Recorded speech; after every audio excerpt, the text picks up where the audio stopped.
Jen, and this is Jen's story, or at least partly Jen's story.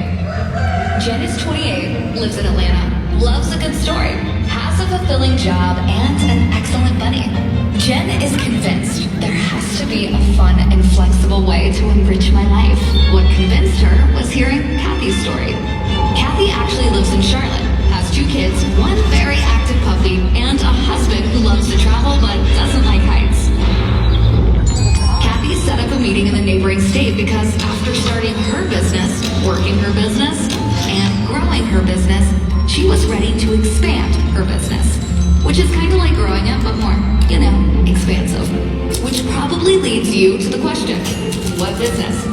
That's the same question Jen had. So, Kathy told her the Mary Kay Ash story. The story of how Kathy built a business that fits into her life. See, Kathy wanted to have flexibility. She wanted time with her family and a fulfilling business. Why not both?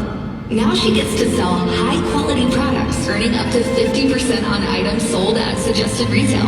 She has more time for fun with her kids and husband, doing the things they love. But those are stories for another time. Then Kathy told Jen, my story is just a continuation of a lot of other stories. Mary Kay Ash's story, the story of the amazing products made to the highest safety and quality standards, and the stories of the millions of women who have come before. Like the woman who first invited Kathy to take a look at starting a Mary Kay business, Christina. Christina's story is very different to Kathy's. While Kathy wanted more time at home, Christina was a full-time nurse who wanted to do everything in her power to assist her community. That meant taking care of her mom, her aunt, and lending a helping hand to anyone in her family that needs it.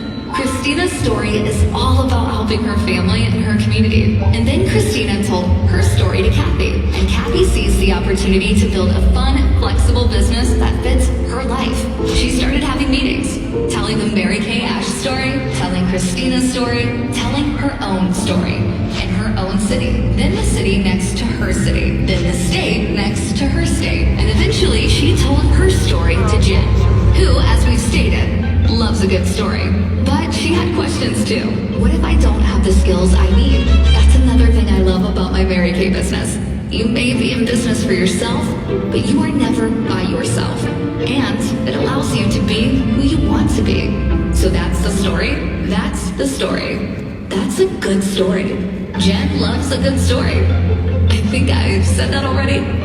Which is when Jen decided to start her own Mary Kay story, which is also in part Kathy's story, and Christina's story, and Mary Kay Ash's story, which leads to the question.